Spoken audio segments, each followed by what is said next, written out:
estamos conectados. Igual sería, nos estuviéramos viendo, si estuviéramos en clase presencial, nos tendríamos que ver igualmente. Entonces creo que es necesario que veamos que están prestando atención todos en clase.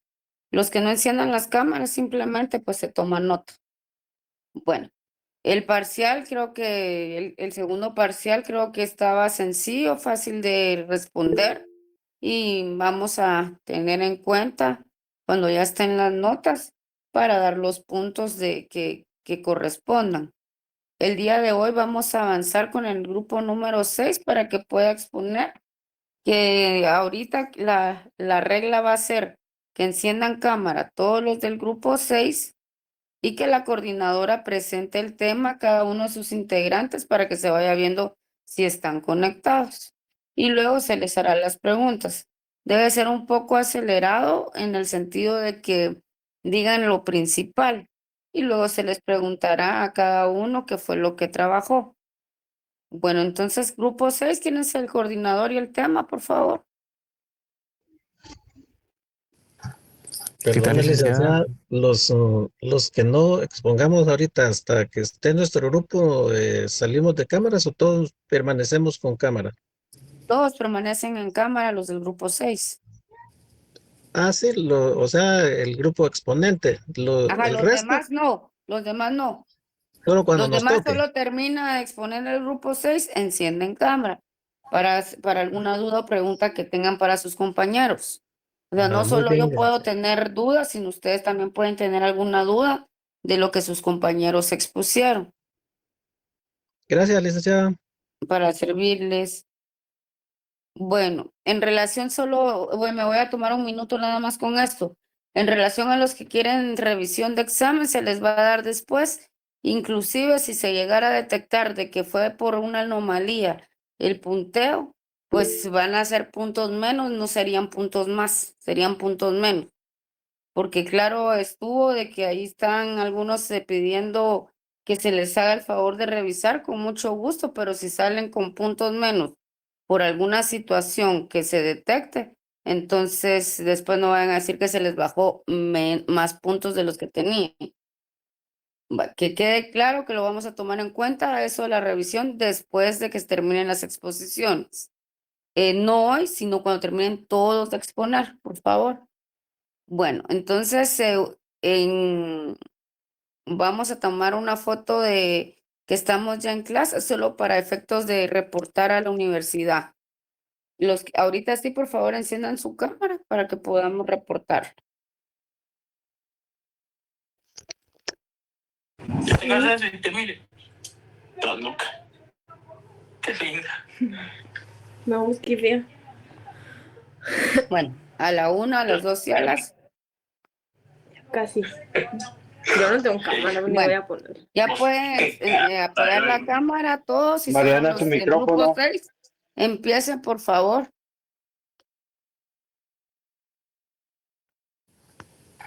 ¿Qué tal, licenciada? Muy buenas noches. Mi nombre es Alfredo Girón. Nosotros somos el grupo número 6 y el tema que nos tocó es el Estado como sujeto principal del derecho internacional. Lo dejo con mis compañeros. Gracias. Buenas noches. El Estado como sujeto principal del derecho internacional. Estos son estados, son los sujetos principales del derecho internacional. Son ellos quienes crean las normas y las aplican y también son los que le dan vida a los sujetos del derecho internacional, como las organizaciones internacionales. Estos estados tienen 4 elementos que son la población, territorio, gobierno y la capacidad de establecer relaciones con otros estados. En el ámbito internacional, la capacidad es la aptitud que tiene un sujeto para ser titular de derechos y obligaciones y para ejercer por sí mismo. En cuanto al sujeto del derecho, es el que tiene la capacidad para ser titular de derechos y obligaciones jurídicas. Con los organismos internacionales, estos son entes que están formados por varios países y que tienen objetivos de colaborar y de resolver problemas. Podemos encontrar que son mundiales, que son países de todo el mundo, o regionales, que son de una región en específico. Las organizaciones internacionales tienen características específicas y las más importantes son que están formadas por varios países, tienen objetivos en común y funcionan con normas y reglas que se establecen mediante tratados que ellos mismos deciden firmar.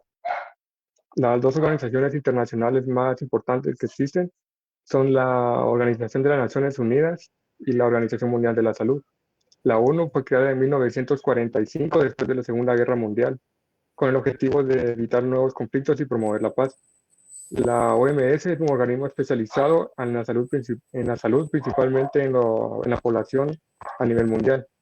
Se encarga de coordinar esfuerzos para combatir enfermedades, prevenir epidemias y mejorar los sistemas de salud en los países. Gracias. Muy buenas noches.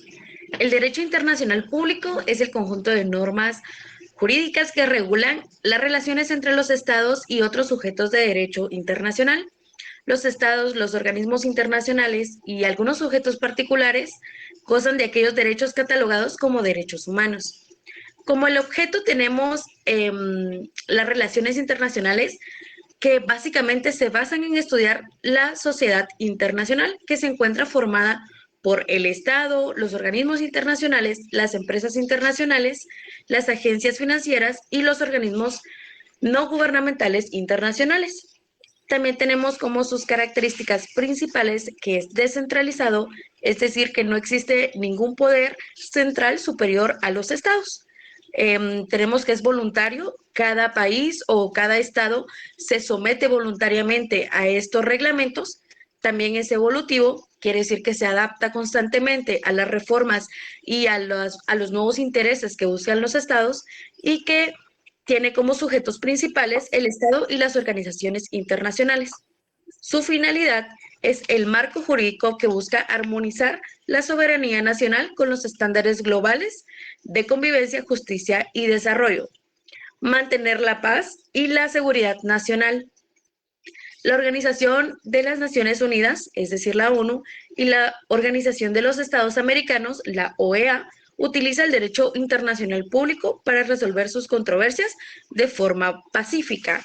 Es decir, que todos los estados que están asociados a estas organizaciones pueden buscar una solución jurídica que les sea factible y que aún más no entren en conflictos como guerras por diferencias entre estos países.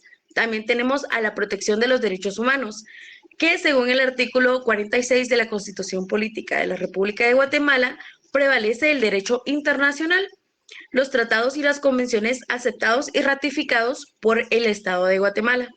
Entonces, estos tienen preeminencia sobre el derecho interno. También respetan el principio del pacto sunt servanda, que establece que lo pactado obliga. El artículo 149 de la Constitución Política de la República de Guatemala establece que normará sus relaciones con otros estados de conformidad con los principios, reglas y prácticas internacionales con el propósito de contribuir en el mantenimiento de la paz, libertad, el respeto y defensa de los derechos humanos. Como sujetos derivados del derecho internacional, tenemos aquellos que no poseen una plenitud de derechos y obligaciones de un Estado, sino que su personalidad jurídica internacional proviene de la voluntad de dichos Estados. Este tipo de sujetos derivados nacen con el proceso de transformación y de evolución de la DIP, que es el Derecho Internacional Público, que permite la incorporación de nuevos agentes en el contexto internacional de los diferentes Estados. Son las organizaciones internacionales que son sujetos creados por voluntad directa de los estados, con el propósito de cumplir con objetivos específicos que cumplan cada uno de los fines a su creación. También tenemos la Organización de las Naciones Unidas o la Organización de Estados Americanos, la OEA, la Organización Mundial de la Salud, que es la OMS, como mencionaba mi compañero, y la Organización Internacional del Trabajo, que es la OIT. Entre sus aspectos relevantes tenemos que son asociaciones voluntarias de estados creadas mediante un tratado internacional con órganos propios y voluntad jurídica independiente. Tienen personalidad jurídica limitada, quiere decir que su capacidad no es plena, sino que está delimitada por las funciones que se buscan cumplir y los objetivos que tienen establecidos. Tienen capacidad de actuación, que quiere decir que pueden celebrar tratados, pueden enviar y recibir representantes diplomáticos y presentar reclamaciones internacionales. Muchas gracias. Buenas noches, yo les voy a hablar sobre el Estado en el derecho internacional. En primer lugar, tendríamos que definir lo que es el Estado, ¿no? Y es que desde la perspectiva internacional, el Estado es una comunidad asentada sobre un territorio determinado, organizada mediante un gobierno propio y que goza pues, de soberanía, lo que le permite relacionarse con otros sujetos de derecho internacional en un plano de igualdad. El Estado es el sujeto primario y soberano, definido como una organización política y jurídica establecida sobre un territorio determinado con una población permanente y un gobierno capaz pues, de mantener relaciones internacionales por sí mismo, ¿no? Uno no puede entender el Estado sin especificar definir sus elementos, ¿no? Y en primer lugar tendríamos la población, que consiste en el conjunto de personas que habitan de forma permanente en el territorio. Dentro del derecho internacional, el vínculo jurídico que une a la población con el Estado es justamente pues, la nacionalidad, la cual permite al Estado ejercer la protección diplomática de sus ciudadanos en el extranjero. Tendríamos después el territorio, ¿no? Que consiste en el espacio físico terrestre, marítimo y aéreo sobre el cual el Estado ejerce su jurisdicción de forma exclusiva. Sus límites se definen mediante fronteras reconocidas internacionalmente. Tendríamos también no menos importante, el gobierno, ¿no? Que es la organización política y administrativa que ejerce el poder público. Para el derecho internacional, lo relevante es que el gobierno sea efectivo, es decir, que tenga la capacidad real de mantener el orden interno y cumplir con las obligaciones internacionales. También tendríamos la soberanía, un muy importante elemento, puesto que es la potestad suprema del Estado para legislar y actuar sin interferencia externa. Este elemento implica la capacidad de establecer relaciones con otros estados y actuar pues con independencia, ¿no? Esto sería pues bueno lo más resumido, ¿no? Lo más básico que podríamos entender, las bases fundamentales de los elementos del Estado. Ahora les estaré hablando sobre la personalidad jurídica internacional del Estado. Esta consiste en la capacidad que tiene un sujeto para ser titular de derechos y obligaciones en el orden jurídico internacional y para actuar válidamente dentro de él. En términos más completos, implica tres elementos fundamentales. En primer lugar, pues la capacidad jurídica internacional, que es ser titular de derechos y deberes. La capacidad de actuación, que es poder ejercer esos derechos, como podría ser celebrar un tratado. Y la responsabilidad internacional, que consiste en responder por el incumplimiento de las obligaciones. Hay que entender, muy importante este aspecto, que son aquellos que pueden ser sujetos de personalidad jurídica internacional para entender esta misma personalidad jurídica internacional, ¿no? Valga la redundancia. El sujeto más importante dentro de esta personalidad jurídica es el Estado, que tiene personalidad plena. Son los sujetos principales del derecho internacional y tienen, pues como ya había mencionado, una personalidad plena y originaria, porque, bueno, crean normas internacionales y no dependen de otros sujetos para existir jurídicamente. También otras entidades que pueden ser sujetos de esta personalidad son las organizaciones internacionales que poseen la personalidad derivada, como lo puede ser la ONU o la OEA. Su personalidad surge pues de un tratado constitutivo y esta se encuentra limitada a sus fines y competencias. También pueden ser sujetos de esta personalidad internacional, de esta personalidad jurídica internacional, los individuos que poseen una personalidad limitada. Poseen derechos, como pueden ser los derechos humanos, y en ciertos casos pueden reclamar ante tribunales pues, internacionales. Otros sujetos, en casos especiales y específicos, pueden ser los movimientos de liberación nacional o las comunidades beligerantes o entidades como la Santa Sede de la Iglesia Católica. Como características principales, tenemos unas pues muy importantes a tener en cuenta. En primer lugar, la relativa, que nos indica que no todos los sujetos tienen el mismo alcance de derechos. También la funcional, que esta se aplica especialmente en organizaciones internacionales, pues se limita a los fines de estas organizaciones. Y reconocida por el orden internacional, es decir, que no depende únicamente del derecho interno. Algo importante a tener en cuenta es que en Guatemala la personalidad jurídica internacional se entiende dentro del marco constitucional y del derecho internacional público. La Constitución Política de la República de Guatemala reconoce la apertura al derecho internacional, por ejemplo, como puede ser en materia de derechos humanos. El Estado de Guatemala, como sujeto pleno, hay que entender muy bien esto, puede dar uso de las siguientes acciones, ¿no? Celebrar tratados internacionales, integrarse a organizaciones como la OEA o la ONU, y pues los mismos ciudadanos guatemaltecos pueden ejercer personalidad internacional limitada, por ejemplo, acudiendo al Sistema Interamericano de Derechos Humanos. Esto refleja que Guatemala participa activamente en la comunidad internacional conforme a los principios modernos de personalidad jurídica internacional. Algo importante que esclarecer es la capacidad del Estado para celebrar contratos, ¿no? En el plano internacional, la capacidad del Estado deriva de su personalidad jurídica internacional, es decir, su aptitud para ser titular de derechos y obligaciones frente a otros sujetos internacionales. Esto implica que el Estado puede tanto celebrar tratados internacionales, como había mencionado anteriormente, como suscribir tratados internacionales, como por ejemplo con otros estados o organismos internacionales o incluso con particulares extranjeros. Esta capacidad se fundamenta en principios reconocidos por el derecho internacional, como puede ser la soberanía estatal, la igualdad jurídica de los estados o la libertad de contratación internacional, ¿no?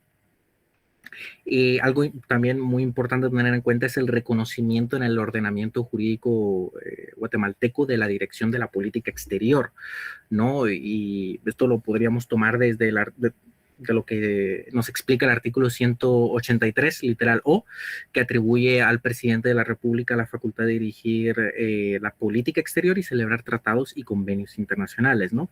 También está dentro de esta dirección el control legislativo, ¿no? Según el artículo 171, literal I, a este control legislativo le corresponde aprobar, desaprobar o modificar tratados y convenios internacionales. De forma categórica se podría concluir que el organismo ejecutivo negocia y suscribe, mientras que el legislativo controla y aprueba. También otro punto muy importante para entender todo este árbol genealógico, todo este esquema de temas serían los deberes y las responsabilidades del Estado, ya que así como los Estados tienen derechos, también deben cumplir con ciertas obligaciones dentro del derecho internacional. Estas responsabilidades son esenciales para mantener el orden, la paz y la cooperación entre los países. Y hay que tener muy en cuenta puntos clave, ¿no? Y algunos de estos puntos clave son, en primer lugar, el cumplimiento de tratados internacionales. Uno de los principales deberes de cualquier Estado con participación activa en el derecho internacional es cumplir con los tratados internacionales que ha firmado y ratificado. Este principio se basa en la buena fe, lo que significa que los Estados deben respetar los compromisos adquiridos. El incumplimiento de un tratado puede generar conflictos y obviamente afectar a la confianza entre las naciones. Tendríamos también el principio de no intervención. Este principio establece que ningún Estado puede intervenir en los asuntos internos de otros. Esto incluye decisiones políticas, económicas, sociales. Este deber es fundamental para garantizar el respeto a la soberanía y evitar conflictos internacionales. También la responsabilidad internacional del Estado.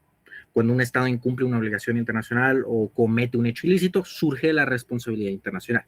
Esto implica que el Estado debe responder por sus actos y asumir las consecuencias jurídicas de dichos actos. Desde el punto de vista académico, este principio refuerza la idea de que los Estados también están sujetos a normas, siendo en este caso normas internacionales. Y también por último, la reparación por hechos ilícitos. Como consecuencia del anterior punto mencionado, la responsabilidad internacional, el Estado tiene el deber de reparar los daños causados. Esta reparación puede adoptar diferentes formas, como la indemnización económica, la restitución de la situación anterior o la satisfacción. Este deber busca restablecer el equilibrio y hacer justicia en el ámbito internacional. Eso sería todo por mi parte. Muchas gracias. Buenas noches, compañeros y licenciada presente. Yo les voy a hablar sobre la soberanía del Estado. Es el poder supremo y la autoridad máxima que tiene un Estado para tomar sus propias decisiones, gobernarse a sí mismo y ejercer control sobre su territorio y población sin interferencias externas. Como sabemos, se divide en soberanía interna y externa.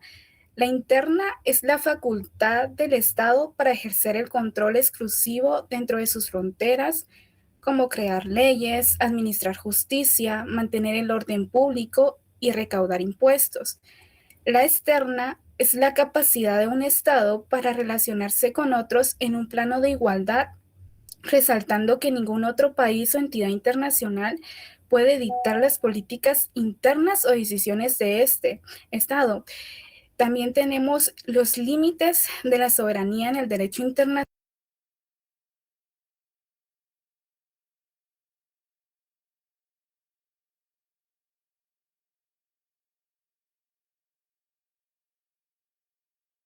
Evelyn se le apagó su micrófono.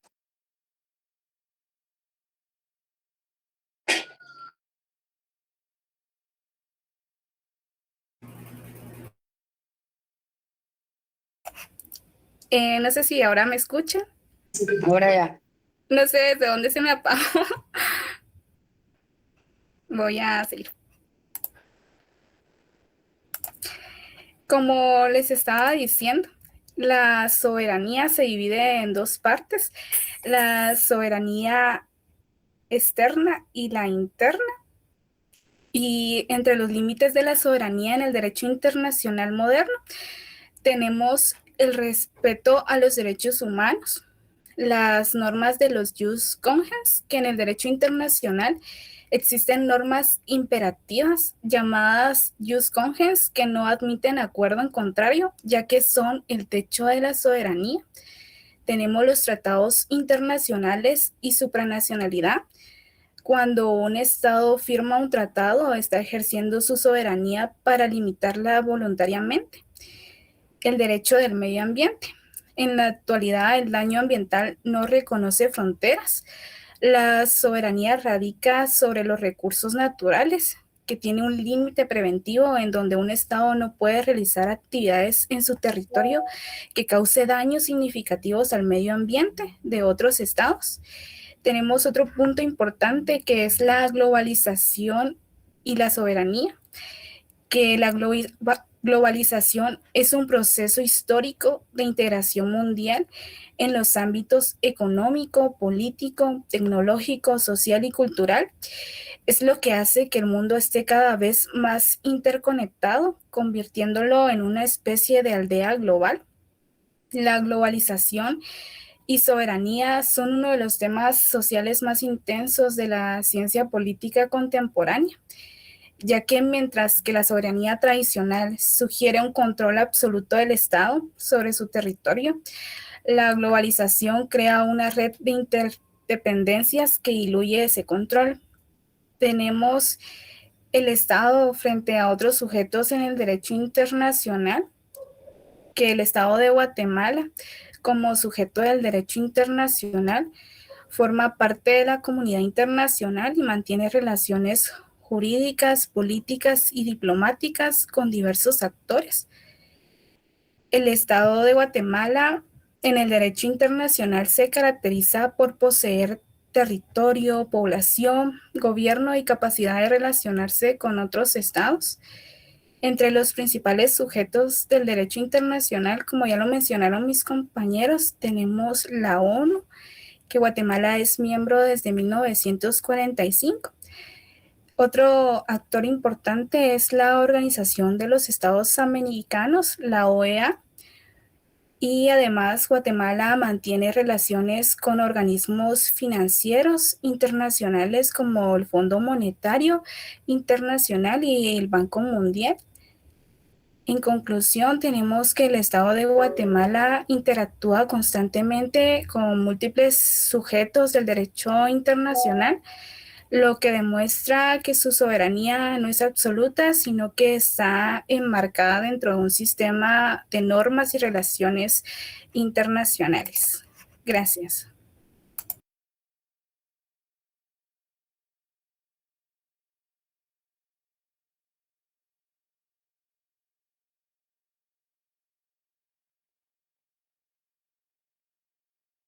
Hasta ahí llegaría la presentación del grupo 6.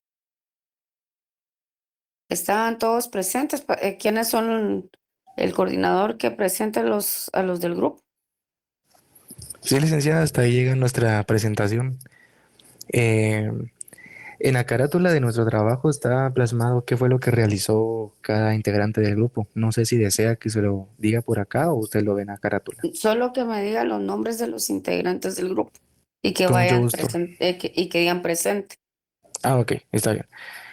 Anthony Alexander Rivera Monterroso. Presente. Ashley Belén Herrera Rodríguez. No está. Ashley, ok. Esdras Antonio Cotú Cajbón. Presente. Jorge Estuardo Fuentes Maldonado. No No. está. Ronnie Anderson Salazar López. Presente. Martín Diego Fernando Alfaro Ramírez. Presente. Josué Federico Díaz Cruz.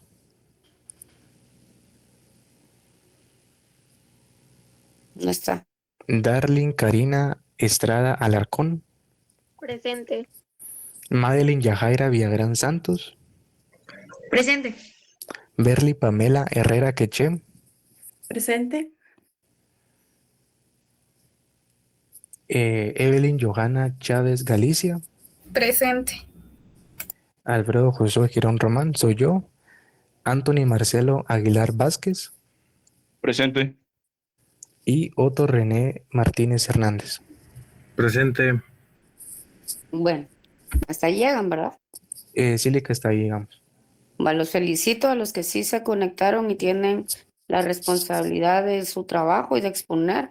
A los que no estaban, pues lamentablemente se le va a bajar puntos, ¿verdad? Porque es parte de la presentación que estén apoyando al grupo, ¿verdad? Felicito a los que expusieron y no sé si uno del grupo puede exponer en qué caso particular Guatemala se ha visto comprometido en en nuestro quehacer de aquí de nación con la OMS, un caso en específico. ¿Cuándo han visto ustedes que la OMS esté interactuando con el Estado de Guatemala? Bueno, yo, licenciado, la única ocasión en la que vi, bueno, en la que recuerdo una interacción entre estas dos entidades es en el caso de la pandemia del COVID-19, ¿no? Fue una ocasión en la que hubo una interacción directa entre la OMS y el Estado de Guatemala, bueno, para llevar a cabo toda la administración del asunto, tanto de las vacunaciones como el cómo lidiar pues, con una pandemia, ¿no? Que apenas estaba entrando allá por marzo del 2020. Ese es el único tiempo que recuerdo. Bueno, Gracias, Soto. Me parece tu intervención muy atinada. La verdad que la Organización Mundial de la Salud siempre está en coordinación con el Ministerio de Salud Pública y Asistencia Social. Nosotros como país, por eso lo van a tener que aprender ustedes cuando sean asesores de diferentes em, instituciones, ya sea el Ministerio de Salud, el ICS, o si van a ser ustedes parte de una organización no gubernamental que se dedique a la salud, dígase también el patronato de diabéticos o cualquier institución que sea que se dedique a la salud. Guatemala, cuando va a hacer un proceso para compras de medicina, no las compra solo Guatemala y otro país. No, Guatemala hace un proceso en bloque por ejemplo, las compramos Guatemala, México, Nicaragua, las hacemos en bloque de países. Si en el país, por ejemplo, se necesitaban las vacunas para el COVID, las Sputnik, se hacía en bloque la compra, porque nosotros no tenemos licencias para hacer las compras directas con otros países que no sean aprobados por la OMS. Entonces, Madeline, tal vez puede ampliar ahí el tema, por favor. Claro que sí, licenciada.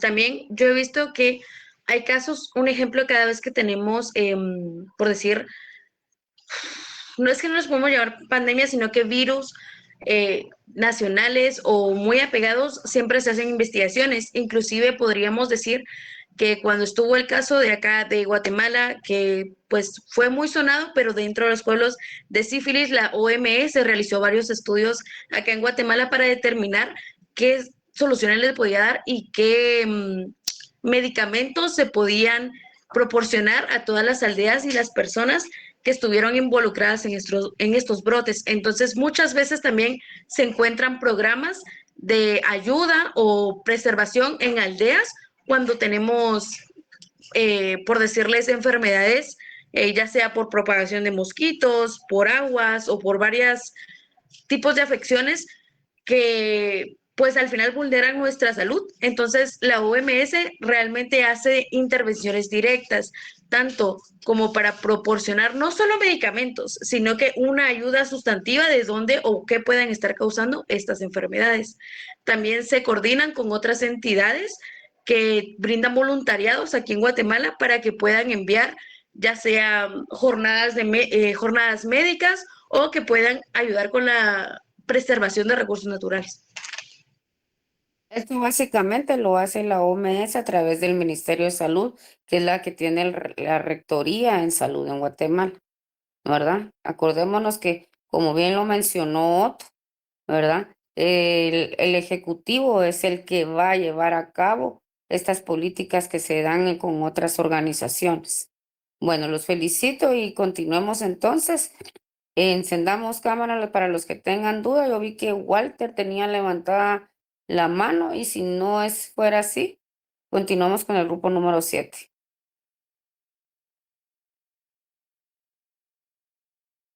¿Alguna duda? ¿Alguien? ¿O Walter que había levantado la mano? Si no, empecemos con el grupo número 7, por favor.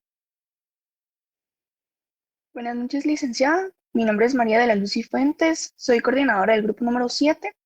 El día de hoy presentaremos el tema Los elementos del Estado. Al finalizar la exposición les enviaremos unos separadores como material añadido. También, licenciada, le quería consultar. ¿Prefiere que pasemos el listado ahorita o al final de la exposición? Si es posible ahorita, para que sí ya Sí. no nos detengamos con eso. Ok, perfecto. Pero con la cámara Entonces, encendida, porfa, para poderlos reconocer. Porque muchas veces, por ejemplo, me dicen nombres y como no nos estamos viendo tan seguido, yo no los voy a poder reconocer cuando los vea en la calle. O cuando digo, ese fue mi alumno, no sé. claro. Y perdone, licenciada, quiero añadir también que de hecho yo tengo dos dispositivos. En una tengo la cámara encendida y en este solo el micrófono. Lo de los separadores es muy bonita la idea, porque ya se ha dejado de utilizar y gracias a Dios, pues ahora ustedes les van a dar ese material a sus amigos. Siempre suban se me olvidó decirle al grupo 6, manden creo que ya lo subieron todos, ¿verdad? El material de que cada quien trabajó, sus trabajos, para que sus Y en compañeros lo Classroom tengan en sí. cuenta. Muy bien. Entonces empecemos, por favor. Gracias. Entonces pasaré lista brevemente. Gabriela María André Guzmán. Presente. Darolyn Sandoval. Presente. Walter André Estrada Escobar. Presente. Lisbeth Patzán. Presentes. María Andrea Rosales. Presente. Jimena Valeria Ramírez. Presente. Jocelyn Catú. Presente. Pablo Marini. Presente. Denis Omar Fuentes. Presente. Carlos André Herrera.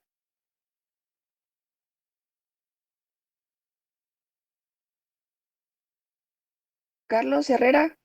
Presente. Irene del Rosario Hernández. Presente. Wagner González. Presente. Mardoqueo Cardona. Presente. Pablo Genaro Díaz. Presente. Marilyn Roblero. Presente. María del Pilar Sosa. Presente. Violeta López. Presente. Rosa Trujillo. Presente. Mario García. Presente.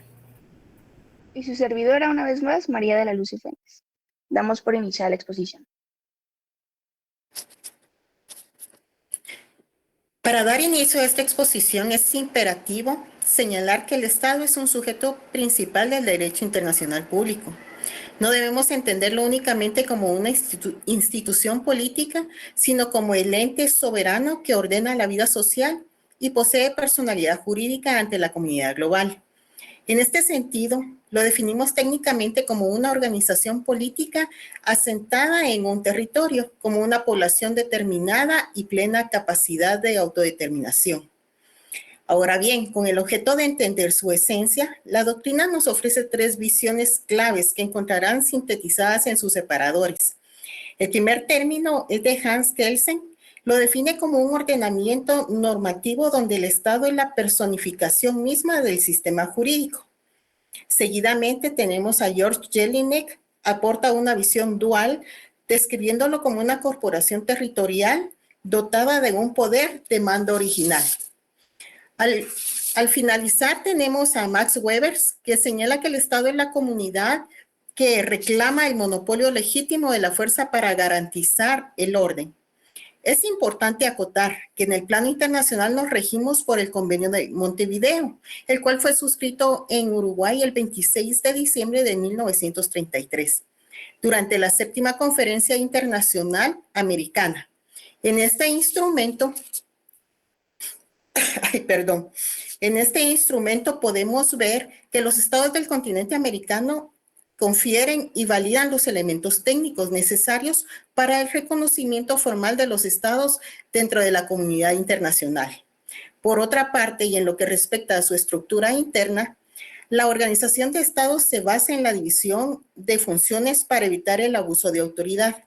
Bajo este orden de ideas y el principio Montesquieu, el poder se distribuye en la siguiente manera, que es el órgano ejecutivo, que tiene a su cargo la administración, el órgano legislativo, cuya función es la creación de la norma, y tenemos el órgano judicial, que se encarga de la aplicación del derecho al caso concreto. Para concluir, ya sea que el Estado adopte una forma unitaria o federal, su fin supremo siempre será la seguridad jurídica y la convivencia armónica internacional.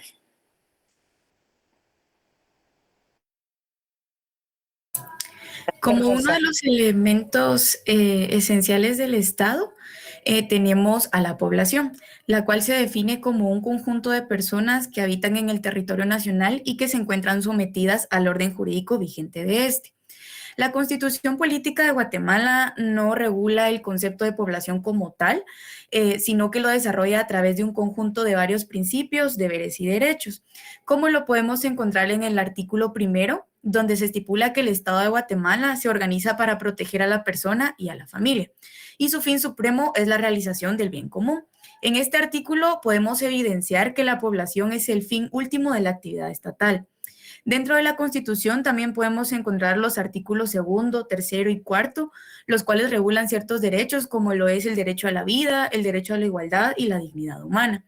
Esto refleja que la población no solo es un elemento pasivo del Estado, sino que también es el sujeto principal de la protección jurídica de este. Asimismo, la Constitución en su artículo 141 le otorga a la población el poder de poseer la soberanía del Estado, la cual la delega para su ejercicio en los organismos legislativo, ejecutivo y judicial. Quería hacer una aclaración sobre la diferencia entre población y ciudadanía, ya que la población son todas las personas que habitan el territorio y la ciudadanía, como lo establece el artículo 147 constitucional, son los individuos que gozan de los derechos políticos.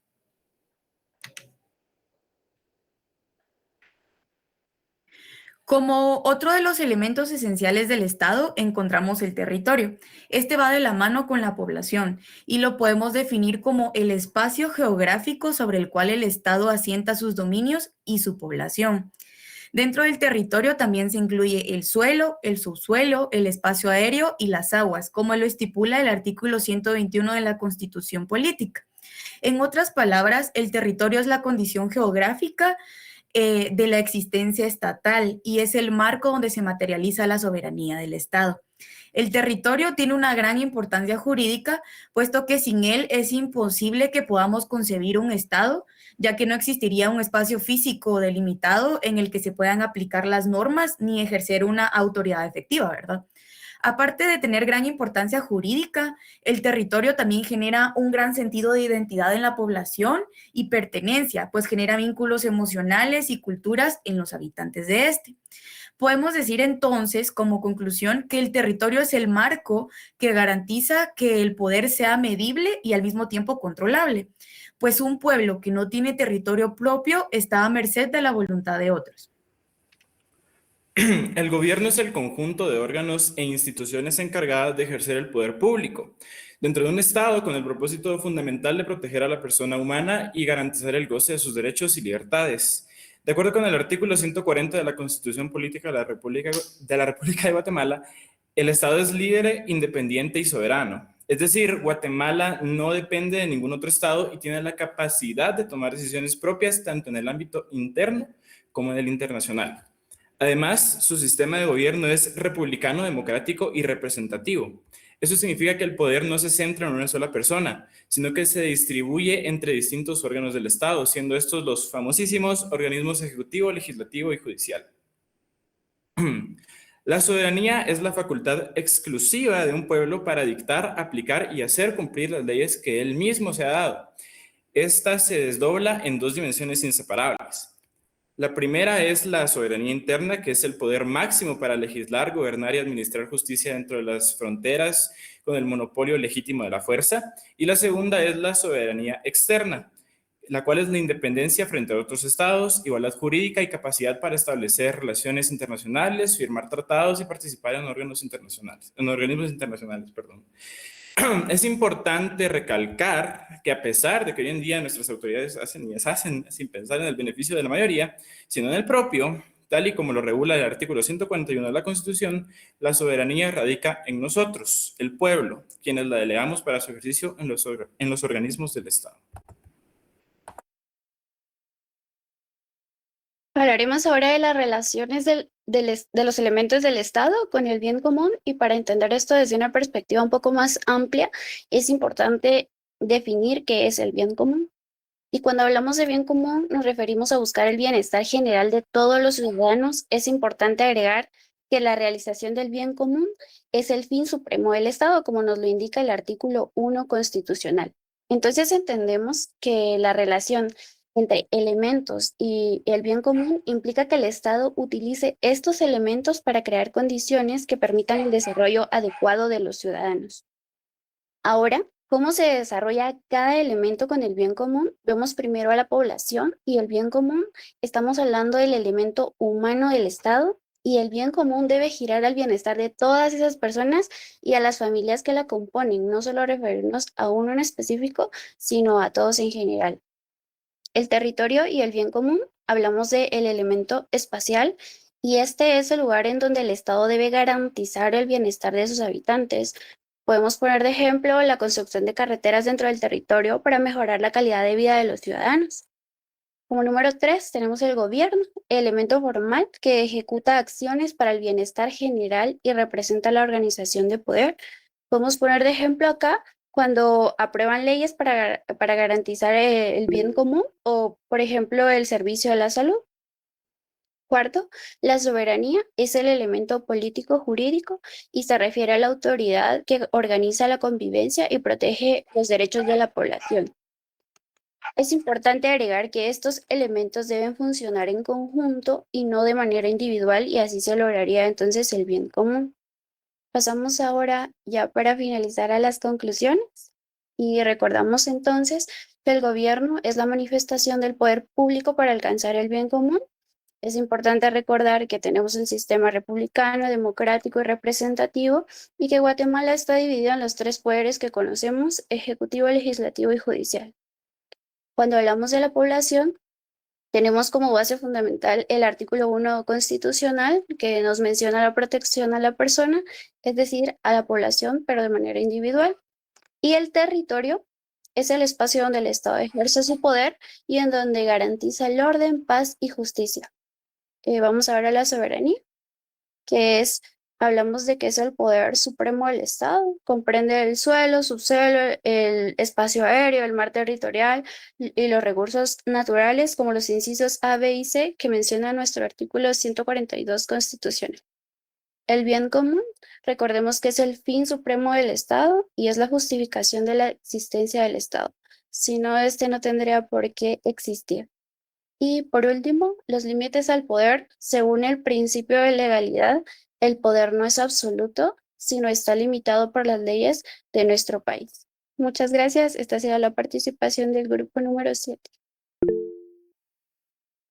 Los felicito, ya vi ahí que enviaron al chat de la clase los separadores, están muy bonitos.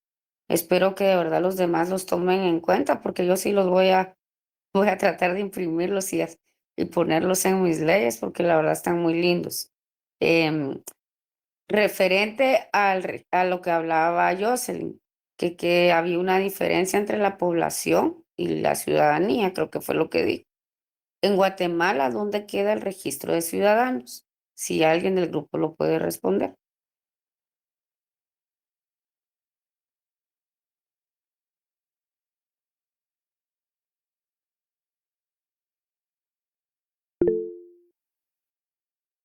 ¿Alguien ya lo respondió ahí por escrito? ¿Nadie del grupo? Sí, mi compañero le escribió al Tribunal Supremo Electoral.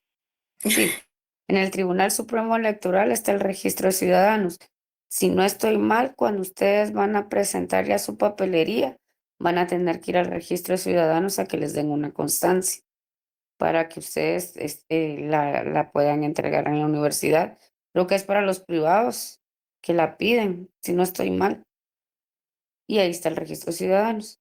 En cuanto a los elementos, pues los felicito, fueron bien explicados.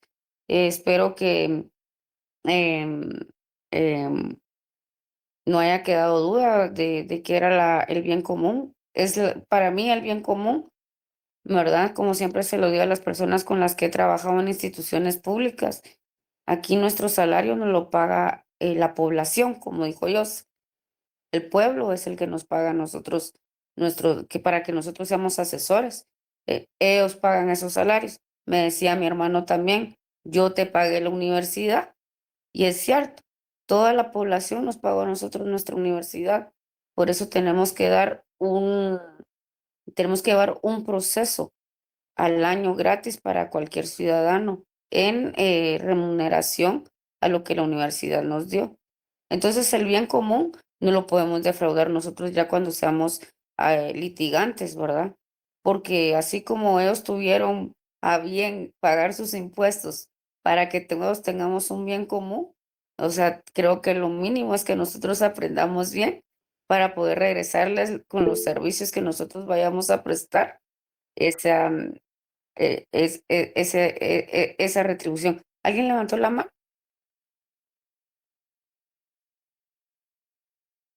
¿No? Bueno, entonces los felicito, muy buena presentación, las diapositivas bien explicadas. Y ahora pasemos al grupo número 8, por favor, con la misma dinámica. El coordinador se presenta y luego eh, sigue con la presentación de sus compañeros y dan inicio a la exposición.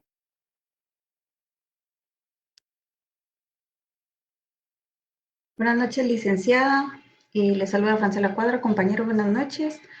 Nuestro grupo es el número 8, se integra por 17 personas. El tema es reconocimiento de Estado y gobiernos. Compañeros, por favor, sus cámaras y voy a tomar lista. Ludin Betancourt. Presente.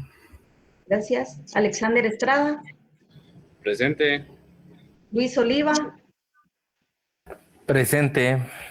Floridalma Hernández. Presente. Ángel Chiquín. Ángel. Gracias. Mauro Abadio. Presente, licenciada. Mary Raguex. Mary. Lourdes Turcios. Presente. Sharon Rodríguez. Presente. Carla Chinchilla. Presente. Edson Pinto. Presente. Oliver Carrera. Presente. William Fuentes. Presente. Josué Rivera. Presente. Adán Rodríguez. Presente. Haroldo Montezuma. Presente. Gracias, compañeros. Para dar inicio a nuestra exposición, nuestro tema, como ya se los había mencionado, es el reconocimiento de Estado y gobiernos. El reconocimiento consiste en una manifestación unilateral de voluntad de un Estado mediante el que se reconoce la existencia de una determinada situación jurídica, tal como la existencia de un Estado, de un gobierno o de un comité de liberación nacional. Es imprescindible mencionar que son 5 las situaciones que pueden ser objeto de reconocimiento de los estados, las cuales son el Estado, el gobierno de facto, movimientos beligerantes y Comité de Liberación Nacional. El presente trabajo desarrolla una investigación clara y determinada sobre el reconocimiento de Estado y gobierno a nivel internacional. Las clases de reconocimiento de Estado que existen en su teoría y la formación de los mismos con finalidad de entender sus características, implicaciones y debates que rodean dichos aspectos. El reconocimiento en el derecho internacional es el acto por el cual se admite a la vida internacional a un Estado, gobierno o grupo beligerante o insurgente en forma permanente o temporal. La cuestión del reconocimiento involucra aspectos y razones políticas, ya que los estados suelen estar más influenciados por las razones políticas que por razones jurídicas, cuando se trata de otorgar o retirar su reconocimiento. Para los efectos del reconocimiento, la doctrina plantea 2 posiciones, la teoría constitutiva y la teoría declarativa. La constitutiva sostiene que un Estado no existe hasta que recibe reconocimiento. Por el contrario de la teoría declarativa, afirma que un Estado existe sin reconocimiento, que es simplemente el reconocimiento de una situación que ya existe. Le dejo la palabra a Ludin.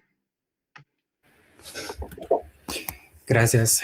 Continuando con el tema, ahora hablaré sobre el reconocimiento de Estado, que es uno de los aspectos más importantes dentro del derecho internacional, ya que permite que una nueva entidad sea aceptada como parte de la comunidad internacional y pueda ejercer derechos y obligaciones como un Estado soberano.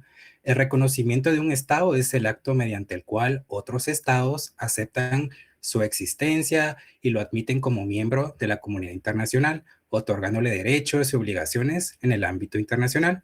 Después de entender qué es el reconocimiento del Estado y su importancia en el derecho internacional, es necesario también conocer cómo se forma un Estado para ser reconocido. La formación de un Estado ocurre cuando una organización política reúne los elementos esenciales establecidos por el derecho internacional, como son la población permanente, un territorio definido, un gobierno y soberanía, o capacidad para relacionarse con otros estados. Asimismo, la Convención de Montevideo tiene estos 4 elementos escritos como esenciales para la formación de un estado. Una vez comprendida la formación del estado y los elementos necesarios para su existencia, es importante conocer las distintas clases de reconocimiento, ya que no todos los estados se reconocen de la misma manera. Otros tienen efectos en el ámbito internacional. Las clases de reconocimiento, los tipos de reconocimiento clasifican la manera en que un Estado acepta a otro dentro de la comunidad internacional. El reconocimiento puede clasificarse de diferentes maneras. Esto puede ser por el número de estados, puede ser de manera individual o colectiva. También se puede ver por la forma, expresa o tácita, por el tiempo, puede ser oportuna, demorado, prematuro, por las condiciones. Esto puede ser libre, se otorga sin exigir contraprestaciones, condicionado. Esto también se puede entender como se conoce a cambio de beneficios o compromisos específicos. Por la solicitud se otorga sin que medie alguna petición formal. Después de conocer las clases de reconocimiento, es importante hablar también sobre la naturaleza del reconocimiento, ya que nos permite entender si el reconocimiento solo confirma la existencia de un Estado o si realmente otorga la personalidad jurídica internacional. El reconocimiento tiene una naturaleza declarativa, aunque en algunos casos también se considera constitutiva. La declarativa, según la teoría declarativa, un Estado existe juramente, aunque no sea reconocido por otros. El reconocimiento solo confirma una realidad ya existente. Por la otra parte, una teoría constitutiva, de acuerdo con esta, el reconocimiento es indispensable, ya que otorga al Estado su condición de sujeto de derecho internacional. Para comprender mejor cómo funciona el reconocimiento del Estado en la práctica, podemos observar dos casos actuales muy importantes: Palestina y Sahara Occidental, donde el reconocimiento internacional sigue siendo un tema de debate y conflicto. Si me puedes apoyar con la siguiente diapositiva, por favor. La siguiente también. Para comprender mejor cómo funciona el reconocimiento de estados, en la práctica podemos observar dos casos actuales muy importantes, como lo son Palestina y Sahara Occidental. Dentro del reconocimiento internacional sigue siendo un tema de debate conflictivo. Por ejemplo, Palestina, uno de los ejemplos más actuales de reconocimiento de un estado, cuya independencia fue proclamada en 1988, y ya que ha sido reconocida por muchos países, aunque aún existe debate internacional sobre su reconocimiento total. Por otra parte, también tenemos un ejemplo importante que es Sahara Occidental, un territorio en disputa entre Marruecos y el Frente Polisario, donde la lucha principal gira en torno al derecho a autodeterminación y el reconocimiento como un Estado independiente. Ambos casos evidencian que el reconocimiento de un Estado sigue siendo un tema complejo en el derecho internacional, ya que depende de factores políticos, jurídicos, diplomáticos, influyendo directamente en la estabilidad y las relaciones internacionales. Luego de analizar el reconocimiento de Estado y algunos ejemplos actuales, es importante diferenciarlo del reconocimiento de gobierno, ya que no se refiere a la existencia del país, sino la aceptación de las autoridades que ejercen el poder dentro de ese Estado. El reconocimiento de gobierno es la aceptación que hace un Estado hacia otras autoridades que ejercen el poder en otro país. No se trata de reconocer al Estado porque ya existe, sino porque reconocer a quien lo representa y gobierna. El reconocimiento de un gobierno consiste en aceptar a la autoridad que representa y dirige a un Estado ante la comunidad internacional. El Estado, si lo quieren ver, es permanente y el gobierno transitorio, para que lo puedan tener como punto clave. Algunos ejemplos también pueden ser de otros fases de gobierno. Pueden ser un gobierno en el exilio que opera desde el extranjero, un gobierno local administra divisiones territoriales, un gobierno de facto surge fuera del orden constitucional. Después de entender qué es el reconocimiento de gobierno, también es importante conocer las doctrinas que explican cómo los estados deben reconocer o no a un gobierno, especialmente cuando éste llega al poder por medio de no constitucionales como golpes de estado o revoluciones. Dentro de las doctrinas del reconocimiento del gobierno, estas doctrinas establecen criterios para aceptar o rechazar a un régimen basándose en la legalidad, la efectividad y el respeto del derecho internacional. Entre ellas podemos observar la doctrina de Tauber, que fue formulada en 1907. Esta no reconoce gobiernos surgidos a golpes de Estado. La doctrina Estrada propone la no intervención en asuntos internos. La doctrina Lauterpacht reconoce al gobierno que ejerce control efectivo. Y también tenemos la doctrina Simpson, que rechaza gobiernos establecidos por la fuerza. En conclusión, el reconocimiento de Estado y de gobierno son esenciales para la estabilidad y el orden internacional. Este proceso determina la legitimidad de los actores internacionales. Ahora voy a ceder el tiempo a mi compañero Luis, que nos va a dar una perspectiva de los fundamentos legales. Gracias. Muy bien, continuando con este proceso, tenemos que estar conscientes que en Guatemala el reconocimiento del Estado y del gobierno tiene una base legal. El artículo 140 de la Constitución establece que Guatemala es un Estado libre, independiente y soberano, y por consiguiente también el artículo 149 indica que las relaciones internacionales se rigen por el derecho internacional. ¿Qué significa esto? Bueno, que Guatemala no actúa sola, sino que actúa bajo reglas internacionales. Además, esto se complementa con los tratados internacionales. O sea, en otras palabras, el reconocimiento tiene un respaldo tanto nacional como internacional. Siguiente. Ahora, vamos a entender mejor esto, ¿verdad? Porque hay una diferencia entre el Estado y el gobierno. Y aquí vemos una tabla que nos va a ayudar mucho. Vemos que hay 4 dimensiones, ¿verdad? Y en la dimensión naturaleza, vemos acá que el Estado es el país como tal, ¿verdad? El territorio, la población, la organización.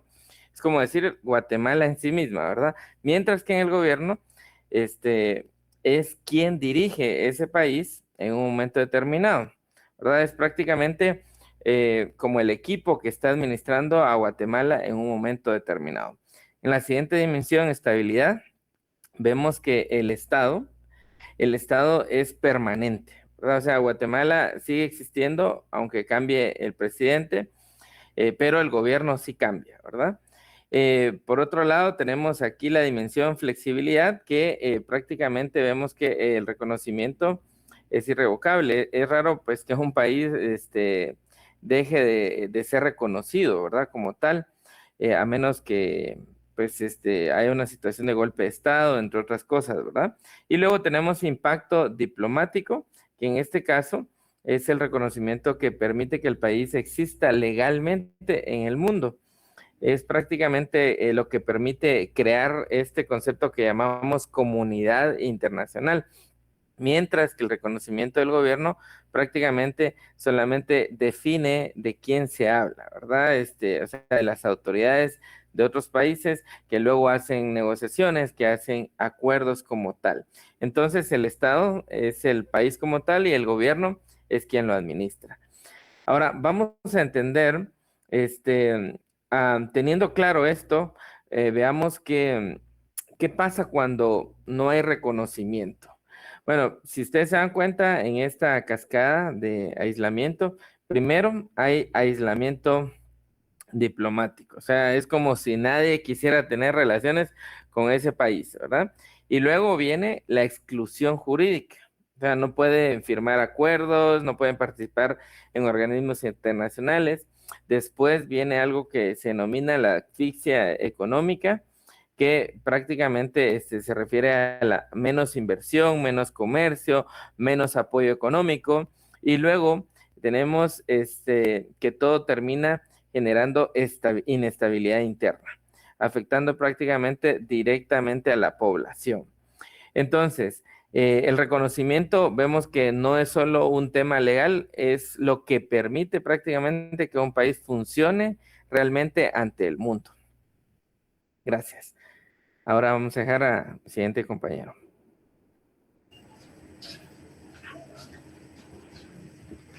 Buenas noches, compañeros.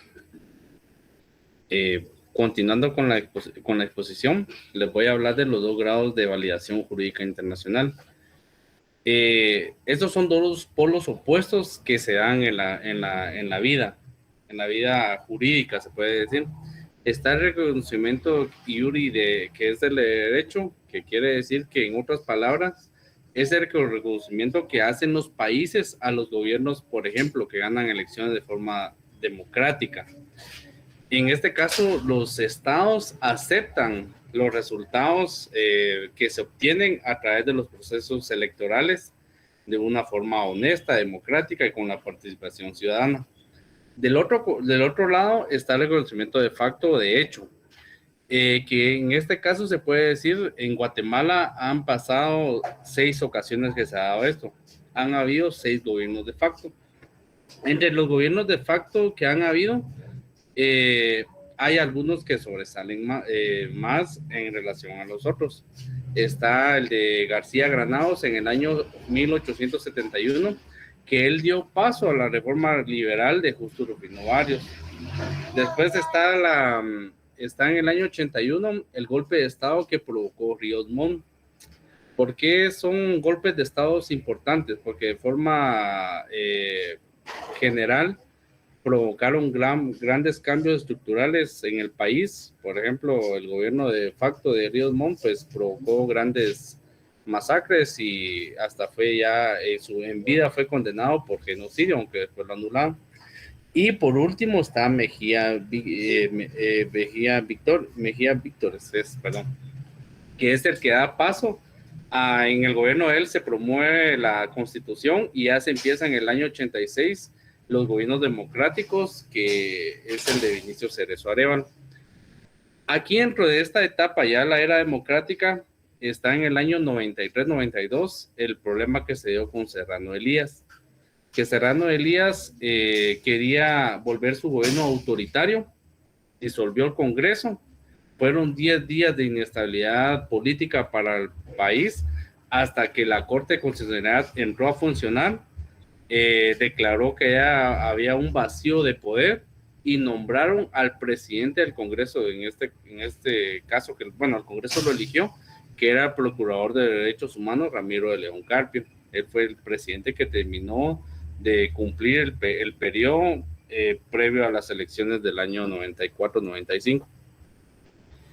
Entonces, y en la vida internacional, pues podemos ver casos, como lo han mencionado los compañeros. Hay gobiernos que son reconocidos internacionalmente y gobiernos no.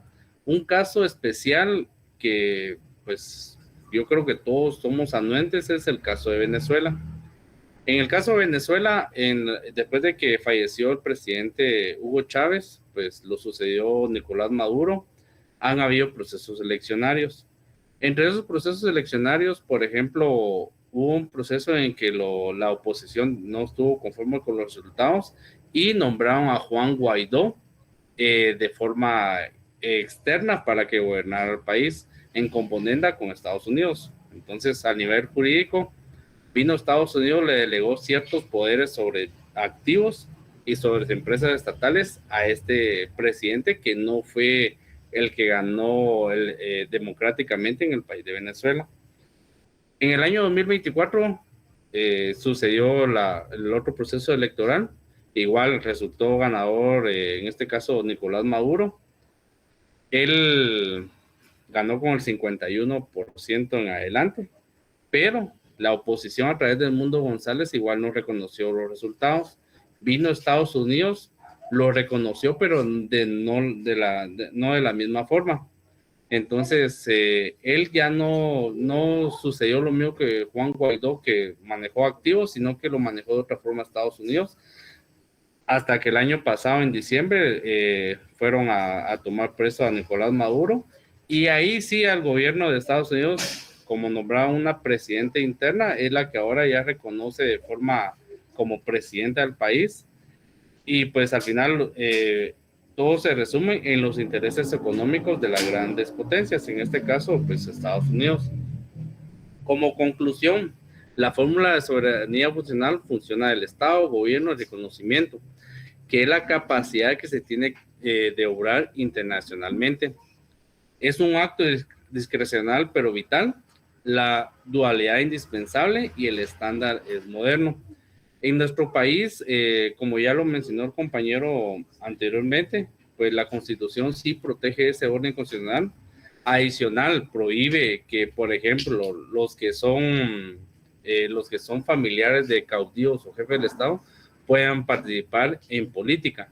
Por ejemplo, ustedes se recordarán el caso de la hija de Efraín Ríos Montt, pues al final en unas ocasiones sí la dejó participar en la Corte de Constitucionalidad y en otras no, porque al final si se cumpliera literalmente lo que dice la Constitución, que se le niegue el derecho a participar, ella no puede participar porque ella pues ya está en el grado de consanguinidad que establece la Constitución. Pues de nuestra parte, licenciada, pues eso ha sido todo. al final la soberanía se declara y la legitimidad se reconoce. Entonces, muchas gracias, compañeros y estimada licenciada. Felicito al grupo número 8, la verdad, cada uno de los que intervino, me gustó mucho cómo explicaron lo que hablaban de último, ¿verdad? El reconocimiento de un estado o de un gobierno es importante, las diferencias creo que quedaron claras. em, pues en relación a Venezuela, que es el caso más cercano que tenemos nosotros. Ya vimos que también expuso, no me acuerdo ahorita el nombre, pero expuso uno de sus compañeros, el de Palestina, que también es mundialmente reconocido, ¿verdad? Que tienen problemas de toda la eternidad porque toda la vida han estado en guerras y queriendo que los reconozcan, ¿verdad? En Venezuela, pues ahorita fue a la vicepresidenta que dejaron como presidenta, ¿verdad? En algún momento van a ir a elecciones y van a tener que retomar ellos también su democracia, porque no es nada más así de que venga a Estados Unidos y que nos diga qué hacer, ¿verdad? Para eso ahí no hay soberanía, ¿verdad? Creo yo, pues, que cuando otro estado ya interviene en las decisiones políticas y democráticas de un país, ya ahí no hay soberanía, ¿verdad? Por eso me gusta tanto nuestro himno nacional, ¿verdad? Que antes muertos que esclavos serán, siempre lo canto con orgullo y hasta se me salen las lágrimas, porque digo yo, a pesar de que somos un país chiquito, pero somos bien organizados, bien ordenados, pese a lo que pese, la gente lo que diga, pero hemos vivido tal vez en una aparente democracia, pero la verdad que hemos tratado de que sea todo de una manera conforme lo he estudiado, ¿verdad? Las doctrinas que ustedes aportaron, pues muy, muy buenas. A veces uno piensa que las doctrinas no nos van a servir de nada cuando vamos a ejercer ya el derecho, pero es increíble que las van a necesitar para los que vayan a ser jueces, litigantes en sus argumentos, ¿verdad? Si ustedes van a llevar casos en la Corte de Derechos, en la Corte Interamericana de Derechos Humanos, se van a dar cuenta que ahí se basan en doctrinas, en jurisprudencias, en leyes de otros países. Entonces nosotros siempre tenemos que estar bien, bien estudiados en este sentido. Los felicito, también es de mi agrado que no solo el grupo 8, sino el 7 y el 6, la mayoría de los integrantes han estado pues con una vestimenta acorde a la presentación de las exposiciones. Y en ese sentido, pues vamos avanzando. Creo yo que ya nos estamos proyectando como futuros abogados. Entonces, los animo a que continúen así. Yo cuando iba a la U me decían mis vecinos, uy, Cristi, ¿y usted qué onda? ¿A dónde va a ir? ¿Qué reunión tiene? Puchis, a la U, les decía yo. Y entonces, ¿por qué va así como que con saco y todo? Que voy a ser abogada, pues, ni modo que voy a andar mamarracha, ¿verdad? Así era yo, pues, pero los felicito a los que ya andan con la corbata, con la camisa manga larga, las señoritas que andan con sus sacos, con sus blusitas abotonadas, porque esa apariencia es buena, ¿verdad? Hay gente que llegaba ahí conmigo y me dice, no, mira usted que como que a uno lo ven y ya no lo respetan, porque lo ven a saber con qué facha se mente va. Pero habían pasantes o procuradores que ya iban con su trajecito. Me dijeron abogado, ahorita. Así pues que andas con el traje, ¿verdad? Y los felicito porque la presentación en ese sentido ha sido muy buena. Bueno, para seguir, vamos a continuar con el grupo número 9, por favor. Y la misma dinámica, gracias.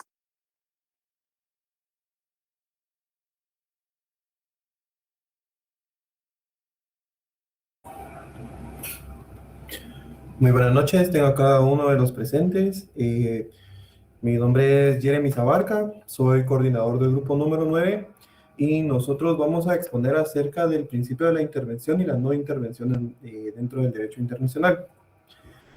Procedo a presentar a cada uno de los integrantes de mi grupo.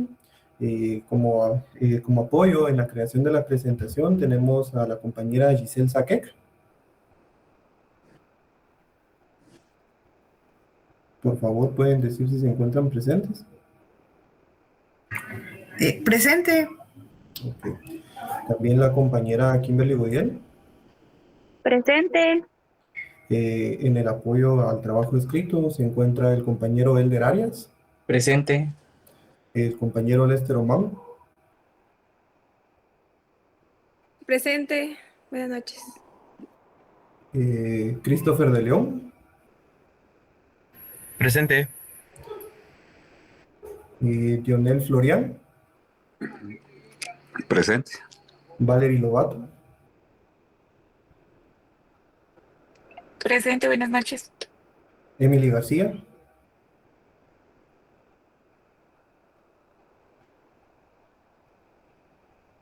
Compañera Emily García. Ok. Carla López. Presente, buenas noches. Ahí está Catherine Emily. Pérez. Presente. Presente. No sé si me escuchan. Sí, ya te escuchamos, Emily, gracias. Disculpen.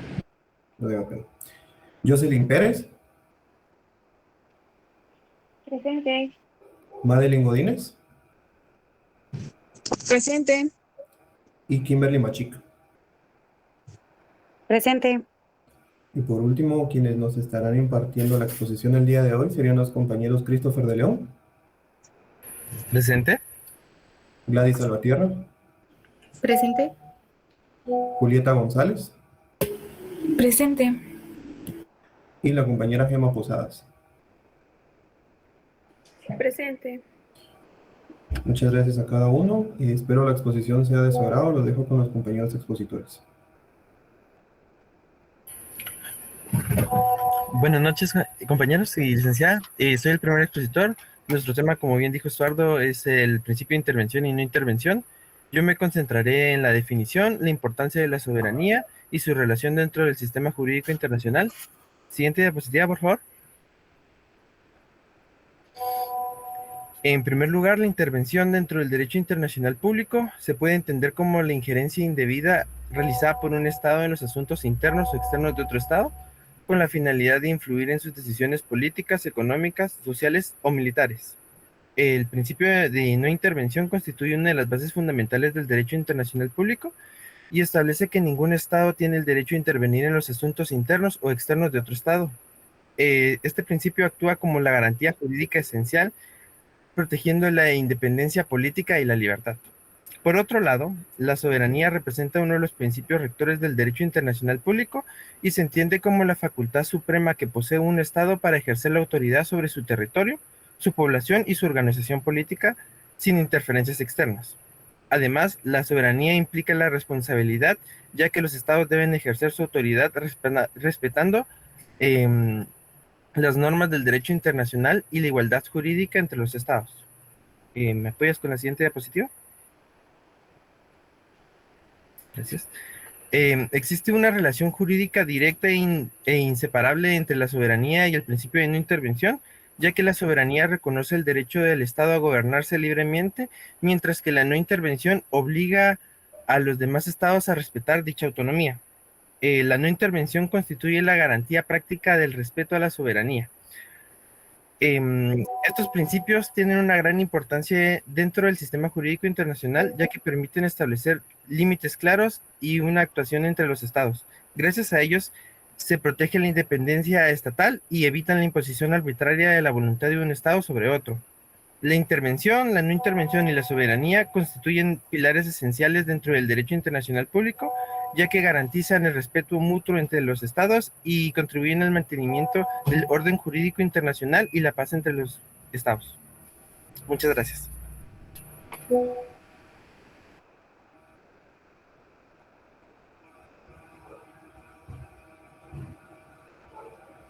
Buenas noches, compañeros y licenciadas. Yo les voy a exponer acerca de la Carta de la ONU. Primero vamos a ver qué es la Carta de la ONU, y la Carta de la ONU es el tratado, ¿verdad?, internacional que establece la creación de principios y el funcionamiento de la Organización de las Naciones Unidas, conocida como la ONU. Fue firmada el 26 de junio de 1945 en San Francisco y entró en vigor el 24 de octubre de 1945, en el mismo año. Siguiente diapositiva, por favor. También contamos con algunos artículos que son relevantes, ¿verdad? Como el artículo 1, que define los propósitos de la ONU. entre ellos mantener la paz, fomentar las relaciones amistosas entre las naciones, promover la cooperación internacional y el respeto a los derechos humanos. El artículo 2 también establece los principios fundamentales que rigen a los Estados miembros, tales como la igualdad soberana, la solución pacífica de controversias, la prohibición del uso de la fuerza y el principio de no intervención. También incluimos dentro de estos artículos el artículo 4, que habla sobre la admisión de nuevos Estados miembros, artículo 5, el 6, 24, 25, 33, 39, 41, 42 y el 51, pues que también hablan acerca de los derechos humanos, ¿verdad? Y sobre esta Carta de la ONU. Siguiente diapositiva, por favor. Ahora encontramos la declaración de la no intervención, que esta declaración de la no intervención constituye un principio fundamental del derecho internacional público, conforme al cual ningún Estado tiene derecho a intervenir directa o indirectamente en los asuntos internos o externos de otro Estado. Este principio fue desarrollado y reafirmado por la ONU, especialmente en la Declaración sobre la inadmisibilidad de la intervención en 1965, la cual prohíbe toda forma de injerencia que afecte la soberanía de los estados.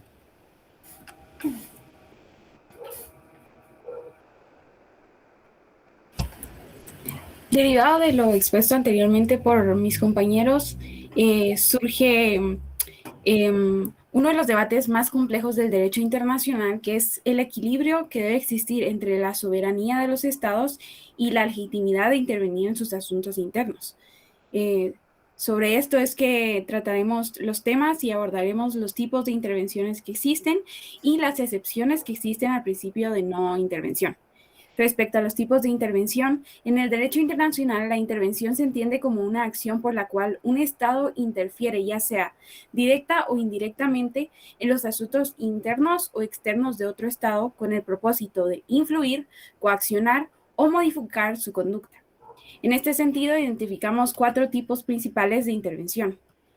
Como primer punto, tenemos la intervención militar, que es la forma más grave de violar el principio de no intervención, pues este implica el uso de una fuerza, como es, por ejemplo, las invasiones o los bloqueos. En segundo lugar, tenemos una intervención política o diplomática, el cual consiste en presiones, amenazas o influencia indebida en decisiones internas a un Estado.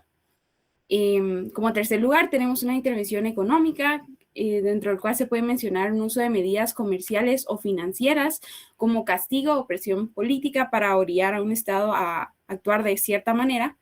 Y como cuarto punto tenemos una intervención humanitaria, que es el uso de fuerza unilateral por razones humanitarias. Sin embargo, cabe recalcar que estas no tienen validez jurídica, puesto que solo es válida como acción colectiva autorizada por el Consejo de Seguridad cuando la crisis amenaza la paz mundial. En este sentido, tenemos que cualquier tipo de intervención puede ser solicitada o consentida, es decir, ilícita o ilícita. Es lícita siempre que exista un consentimiento legítimo del gobierno afectado y pierde su legitimidad si la solicitud viene de autoridades no reconocidas o si sobrepasan los límites acordados. Y estas también pueden ser colectivas o unilaterales cuando es realizada solamente por un Estado, generalmente ilícita, y colectiva cuando es realizada por grupos de estados u organismos, como por ejemplo la ONU o la OEA. Esta solo es legítima si está autorizada por la Carta Constitutiva del organismo o por el Consejo de Seguridad de la ONU. Tras esto, procedo con las excepciones al principio de no intervención. Y es que el principio de no intervención consagrado en el artículo 2.7 de la Carta de la ONU no es absoluto. El orden jurídico más bien reconoce excepciones legítimas cuando el objeto es preservar la paz y la seguridad internacional. De tal manera, tenemos tres excepciones principales reconocidas dentro del derecho internacional público. En primer lugar, la autorización del Consejo de Seguridad, que es la excepción más sólida y lícita, donde el Consejo puede autorizar medidas coercitivas o militares ante amenazas a la paz o actos de agresión. Como segundo lugar, tenemos la legítima defensa, que es reconocida dentro del artículo 51 de la Carta de la ONU y permite a un Estado responder ante un ataque armado siempre que se notifique al Consejo y se cumplan con criterios de necesidad y proporcionalidad. Y en tercer lugar, tenemos la responsabilidad de proteger, conocida también como R2P, adoptada en el año 2025, que sostiene que la soberanía no es un escudo, sino que si un Estado falla en proteger a su población frente a genocidios, crímenes de guerra, limpieza étnica o crímenes de lesa humanidad, la comunidad internacional asume la responsabilidad de intervenir. Así que como conclusión de estos dos temas, el derecho internacional moderno busca evitar que la soberanía se convierta en una licencia para la impunidad, pero a la vez rechaza las intervenciones unilaterales e injustificadas que desestabilizan el orden global. La clave es que en cualquier intervención, para ser legítima, debe estar fundamentada en tratados o normativas claras que protejan, por encima de todo, la dignidad humana. Con esto dejo la palabra a mi compañera, quien expondrá acerca de los criterios jurisprudenciales que han abarcado sobre este tema. Muchas gracias.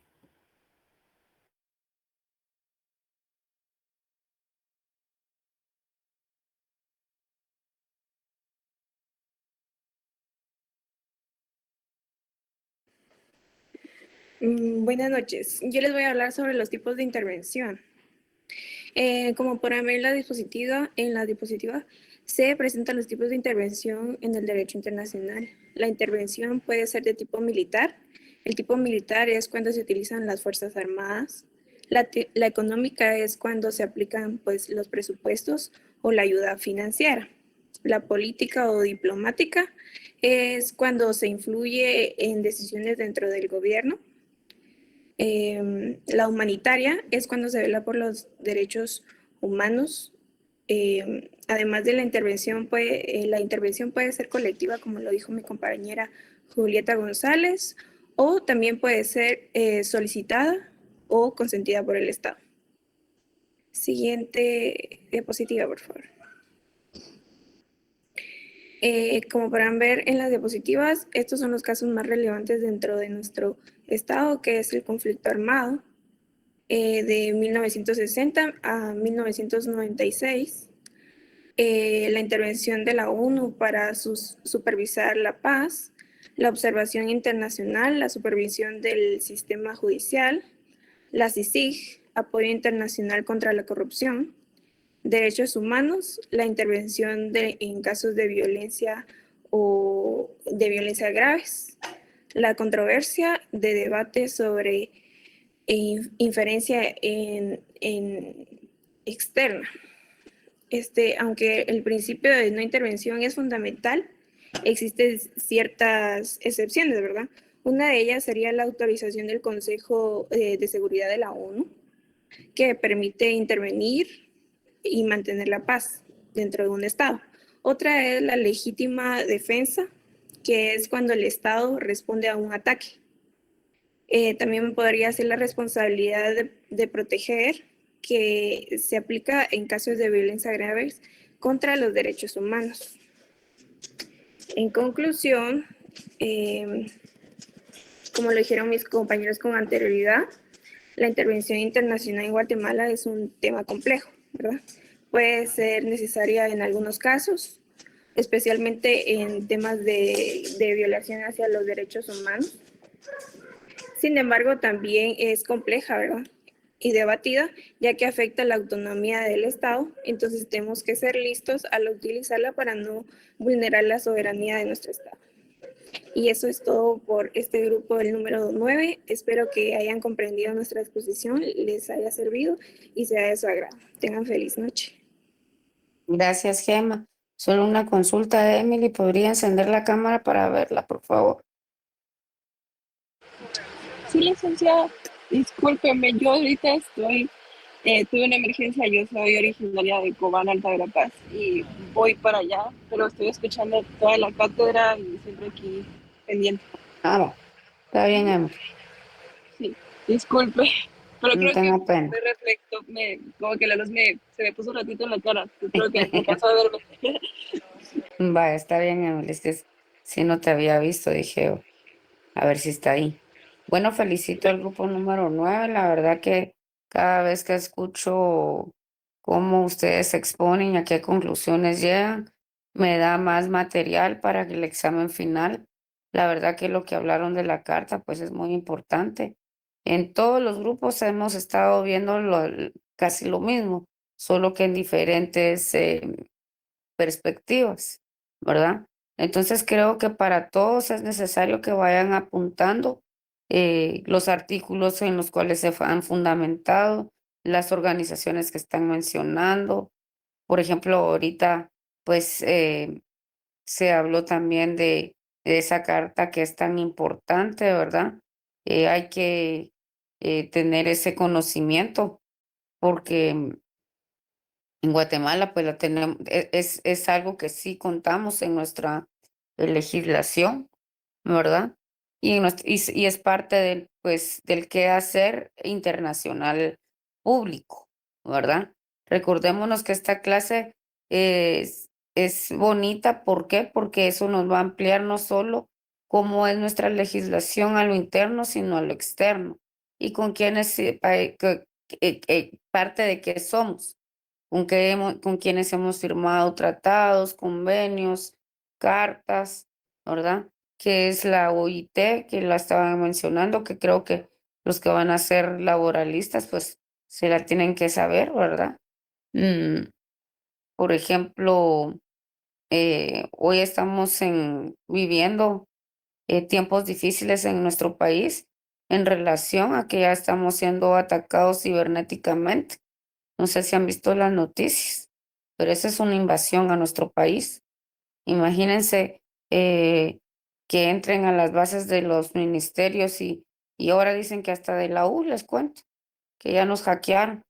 Entonces, ahí ya se ve pues que nos vienen ataques que no son, al parecer son de otros países hacia nuestras bases en las computadoras, en nuestros otros sistemas que tenemos en el estado de Guatemala. Es algo muy importante cómo vamos a llevar eso legalmente y cómo se va a ir dando conforme se vayan aportando las investigaciones de qué es lo que está pasando en estos ataques cibernéticos que están teniendo nuestras instituciones. Creo que esa es algo que no lo habíamos visto, ¿verdad? Y que va a ser importante cómo lo vamos a tratar. Para continuar, los felicito, grupo número 9. Vamos a seguir con el grupo número 10. Miren, fíjense que yo he estado, no sé si ustedes también están igual, pero hay mucho calor, demasiado calor. Gracias a Dios no estamos en la clase.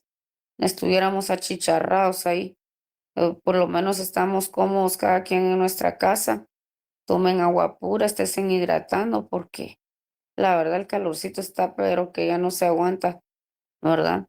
Entonces, pues, menos mal estamos en virtual. Para efectos de, de asistencia. Ahora tenemos que estar tomando una foto en el inicio y en la finalización de la cátedra. Entonces a las 9:05 vamos a tomar una foto con las cámaras encendidas. Por el tiempo, miren, pues el viernes, gracias a Dios, no vamos a tener clase porque es el día del trabajo. Yo diría que no va a haber clase, ¿verdad? Pero se nos acortan también las clases que tenemos. ¿Cuántos grupos nos hacen falta? Si ahorita solo pasara el 10, Pati. 7 grupos. De igual A ver, manera, a las -5 voy a pasar el enlace de asistencia porque habían 224 y ya solo hay 197. sí, siempre pasa eso, ¿verdad? En la universidad, pues cuando estamos presencial, a veces lo entiendo porque no todos tenemos vehículo o moto y pues nos vamos en Uber, camioneta o lo que haya, ¿verdad? O los papás los llegan a traer todavía algunos, ¿verdad? O las novias o los novios. Entonces se tienen que ir rapidito y se salen de clase. Pero ahorita no hay excusa. Ahorita o sea, a los que se salieron, díganles que van a pasar asistencia porque la verdad deberían de estar en clase. Después uno se arrepiente, pasa unas vergüenzas uno en la calle, ustedes. Eso como que sí me lo dieron, pero no me acuerdo qué fue porque como no estuvieron en clase, no van a saberlo. Entonces es importante que lo tengan. Pero sin más que hablar, entonces felicidades y continuamos con el grupo número 10 y con ese terminaríamos hoy, porque la verdad, pues muchos se tienen que todavía prepararse para el día de mañana, ir a cenar y levantarse temprano para los que trabajan, ¿verdad? Que yo creo que la mayoría de ustedes pues trabajan y refrescarse un poco porque esto está increíble, pero no se aguanta. Bueno, entonces grupo 10, con eso finalizamos y los 7 que faltan, entonces serían el otro lunes. Ahí sin falta los 7, ¿verdad? Entonces, siempre tengamos las diapositivas, si tienen material, así como lo hizo el grupo que mandó sus separadores, les sugiero que siempre lo envíen para que lo tengan sus compañeros en sus bibliotecas, ¿verdad? Yo la verdad, pues, conservo todavía mis cuadernos de estudio. Ahí me pongo a revisarlos de vez en cuando. Mis códigos los tengo súper subrayados. Ahí voy haciendo mis anotaciones. Y siempre es bueno que tengan ese material a la mano. Cuando oigan ustedes algo que digan esto es importante, lo puedan tener. Y como se les he dicho, una de las formas que se les va a quedar es escribiendo lo que escuchan. Y después leyéndolo y después hablándolo.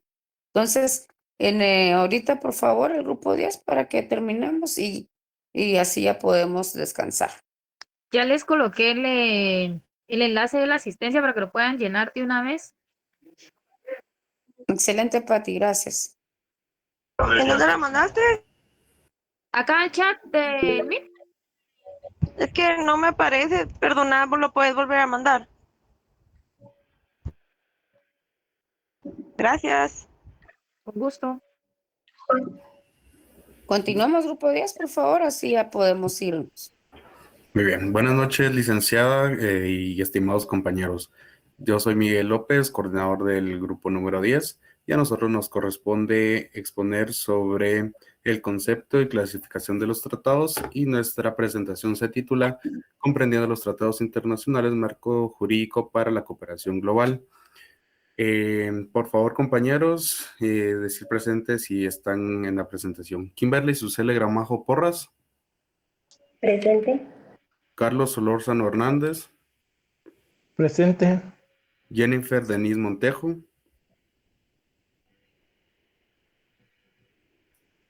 Jennifer Denise.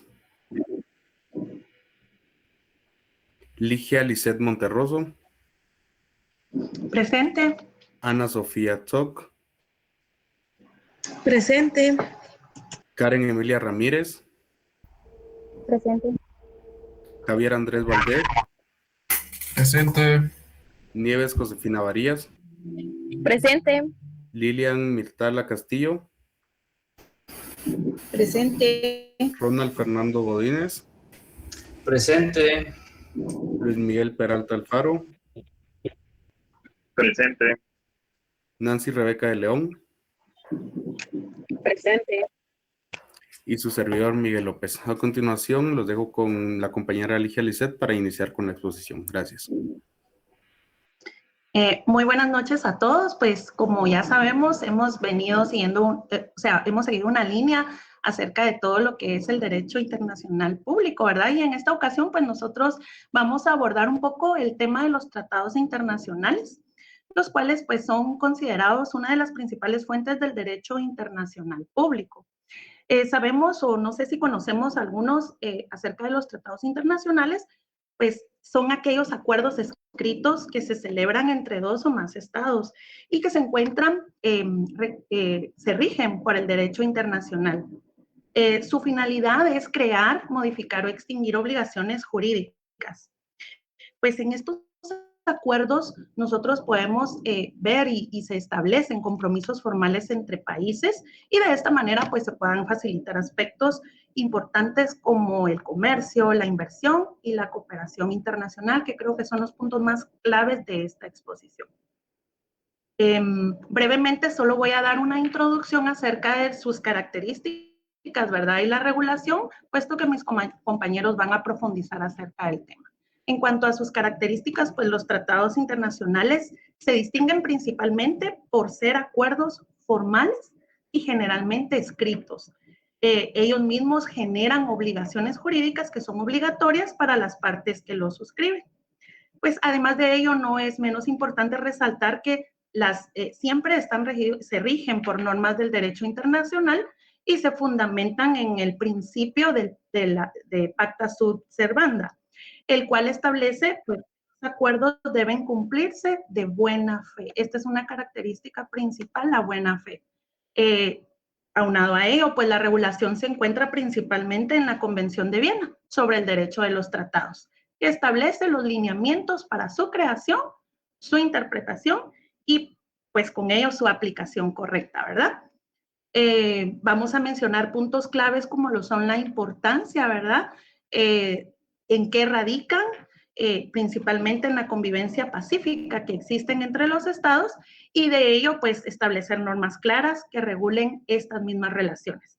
Asimismo, pues vamos a ahondar un poquito en el fomento de la cooperación internacional que se refiere, ¿verdad?, a la prevención de conflictos y pues fortalecen áreas clave como lo son los derechos humanos y el comercio internacional. Con esta base en general, pues le voy a dar la palabra a mi compañera, quien va a continuar desarrollando el tema con mayor profundidad. Bien, muchas gracias, compañera. Buenas noches, licenciada y compañeros. Concepto de tratado. Un tratado internacional es básicamente un acuerdo que se celebra entre sujetos de derecho internacional, principalmente estados u organizaciones internacionales, con el objetivo de crear, modificar o extinguir derechos y obligaciones. Según la Convención de Viena sobre el derecho de los tratados, según la Convención de Viena 1969, un tratado es un acuerdo internascrito entre estados y regido por el derecho internacional. Un ejemplo claro podría ser el Tratado de Libre Comercio, donde varios países acuerdan reglas para facilitar el comercio entre ellos. Por favor. Características principales de los tratados. Los tratados tienen varias características importantes. Son obligatorios para las partes. Se rigen por el derecho internacional, generan derechos y obligaciones, tienen fuerza jurídica. Además,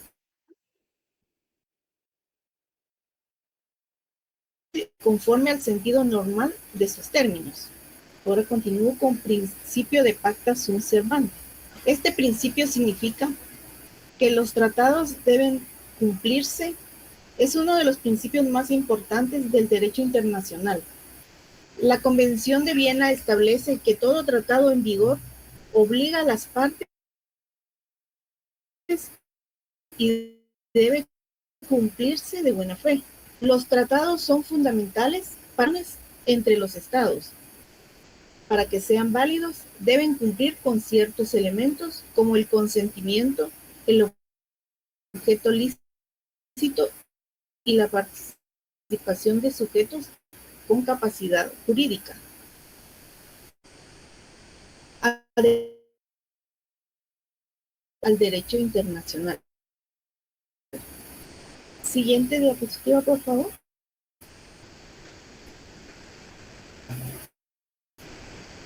La clasificación de los tratados. Los tratados se pueden clasificar de distintas maneras, según el número de partes, bilaterales, cuando participan dos estados, multilaterales, cuando participan varios estados.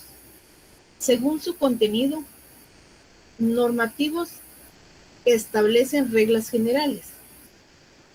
Contrato regulan situaciones específicas entre las partes. Según su duración, de duración determinada y de duración indefinida. Según la forma de participación, hay abiertos que permiten que otros estados se adhieran y cerrados no permiten nuevas incorporaciones. Lo dejo con mi compañero, por favor.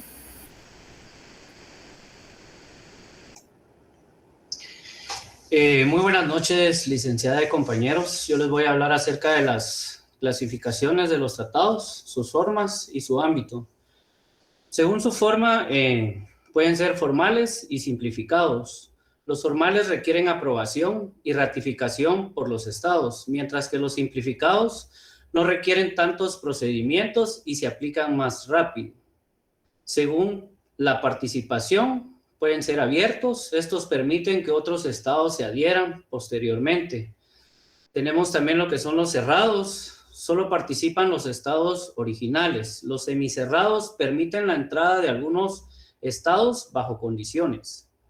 Según la materia, pueden ser políticos, económicos y culturales. Los políticos son los que regulan las relaciones internacionales. En este caso tenemos el ejemplo del Tratado de Versalles, que fue en 1919. Los económicos son los que regulan el comercio y las inversiones. Los culturales protegen el patrimonio cultural, como tal lo dice, ¿verdad? Y un ejemplo de eso son los convenios internacionales sobre el patrimonio. Según su importancia, los tratados internacionales son importantes porque estos permiten regular las relaciones entre los estados de manera pacífica, estableciendo derechos y obligaciones claras.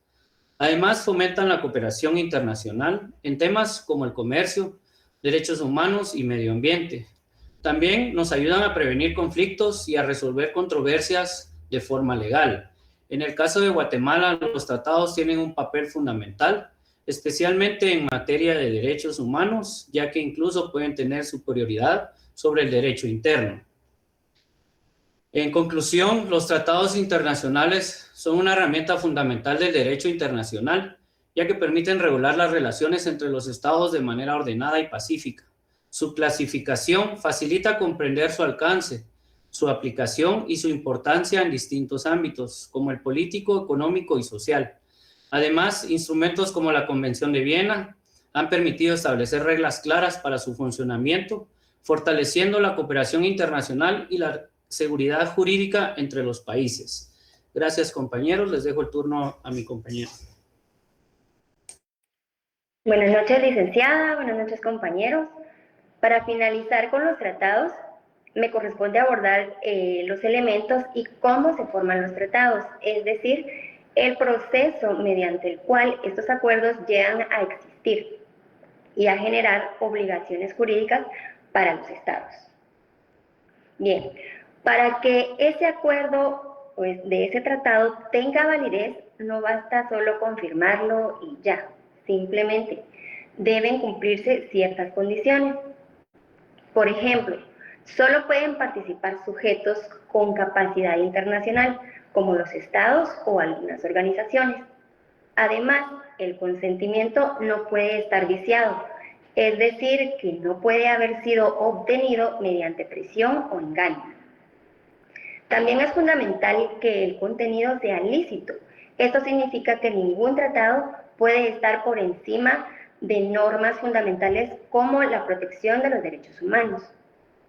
Y en la práctica, pues los tratados suelen estar y constar de forma escrita porque eso permite que se brinde la seguridad jurídica. Bien, para entender cómo funcionan los tratados en el derecho internacional es importante saber que no nacen de un momento a otro, sino que es de un proceso en el que los estados van construyendo un acuerdo. Primero, los estados entran en una fase de diálogo donde negocian los intereses. Aquí no todo es sencillo, porque cada país busca proteger sus propios beneficios, así que el tratado es el resultado de consensos mutuos entre cada nación. Aquí, gracias. Cuando ya existe un consenso, se pasa a fijar el contenido final. Esto significa que ya no discuten ideas, sino que se establece exactamente qué se va a cumplir en ellos. Siguiente, por favor. Gracias. Luego, ese texto se valida oficialmente para evitar cambios posteriores. Es como que nosotros ya cerramos el documento. Y acá hay algo muy importante, y es que un tratado todavía no obliga automáticamente. Cada Estado debe manifestar formalmente que acepta comprometerse. Esto puede implicar procesos internos como la aprobación de parte de sus órganos legislativos. Esto demuestra que los tratados no solo son acuerdos políticos, sino que también son actos jurídicos formales donde la voluntad del Estado debe ser clara, libre y válida. Finalmente, los tratados se rigen por un principio fundamental, lo que ya mencionó la compañera antes con lo de la pacta sunt servanda. Esto significa que los acuerdos deben cumplirse de buena fe. Este principio es esencial ya que permite generar confianza entre los estados y garantizar la estabilidad en las relaciones internacionales. En conclusión, la formación de los tratados es un proceso que asegura que los acuerdos internacionales sean válidos, legítimos y obligatorios, consolidándose así como una herramienta fundamental para la cooperación entre los estados. Y con esto finalizamos nuestra exposición. Muchas gracias por su atención. Gracias al grupo número 10. Creo que ya tomé la foto cuando estaban encendidas las cámaras para enviarla a la coordinadora para que vean que sí estamos teniendo clases, ¿verdad? Los felicito, la verdad que los tratados son muy importantes. Tal vez después vamos a ver cómo es que se lleva a cabo un tratado para que nos quede un poquito más claro y cuáles serían las consecuencias de, por ejemplo, si ya tenemos un tratado, de no tenerlo en observancia para llevar a cabo ciertas situaciones. ¿Cuáles serían tal vez las sanciones o qué pasaría si nosotros rompemos con un tratado internacional? Felicito, como les digo siempre, a todos los integrantes de su grupo, la presentación muy buena, las diapositivas también, creo que en resumido, pues es bien entendible todo lo que han expuesto el día de hoy. Realmente me siento contenta porque sé que es una manera fácil de la que estamos haciendo ahorita la clase. Solo terminamos las exposiciones, que sería el día lunes, no sé qué fecha sería, 1, 2, 3, 4, ¿verdad? Lunes 4. Sí. Y ya vamos a entrar a ver ya el contenido final, que sería sobre todas las exposiciones. Ahí voy a dar yo ya más o menos un parámetro de qué vamos a tomar de cada tema que se habló y cuáles tienen mayor relevancia para que podamos evaluar, ¿verdad? Creo que en lo que he estado escuchando, sí han investigado bien, se han metido a tener tal vez datos de doctrina, datos de ejemplos. Hay unos compañeros que sí grupos, perdón, que sí han puesto ejemplos y otros no, ¿verdad? Entonces, en ese sentido, felicito a los que han hecho ejemplos porque a veces algunos entendemos más con ejemplos y otros entendemos más nada más con literatura, ¿verdad? Pero los ejemplos son buenos para ver cómo se llevan a cabo en la actualidad, pues estos tratados, estas cartas, todo lo que se va en relación al derecho internacional público, ¿verdad? Hay ciertos aspectos que han sido calificados, creo que ya se los dije, y exhorto a los 7 grupos que el lunes tratemos de, igual que en este sentido, de caminar rápido, pero con claridad para que todo nos quede claro. Si alguien tiene duda sobre lo que han expuesto los compañeros, no se preocupen, anoten sus dudas, que se las vamos a estar respondiendo en la próxima clase, ¿verdad? El material, pues, tómenlo en cuenta porque va a ser evaluado referente a todo lo que han expuesto, ¿verdad? Entonces, pues, por mí no hay nada más que decir. Estoy complacida de verdad y los felicito nuevamente cada grupo. El grupo también que pasó la vez pasada del 1 al 5 estuvieron geniales también. Solo esperemos que las personas que miren, pues, si por ejemplo, cuando el grupo creo que fue 7, que fue el que le faltó integrantes, o al 8, al 9, al 10, le faltó un integrante, sería prudente de parte del que faltó que mande su excusa, porque eso va a demostrar su responsabilidad, ¿verdad? Si no pudo presentarse porque estaba malito de salud, porque estaba en el trabajo, porque tuvo que llevar a alguien a la emergencia o qué sé yo, sería bueno que sí lo hagan saber para que no se les baje el punto. Esa nota no va a afectar al grupo, solo al que no estuvo presente, ¿verdad? Entonces sí sería bueno que manden esas cosas, porfa, con Pati al chat o a lo personal, ¿verdad? Entonces creo que alguien tiene levantada la manita. Sí, licenciada Francela. Fíjese que, como mencioné a Mary, no tuvo problemas con su audio, pero yo le dije que si me hiciera el favor, pero sí ahí está presente.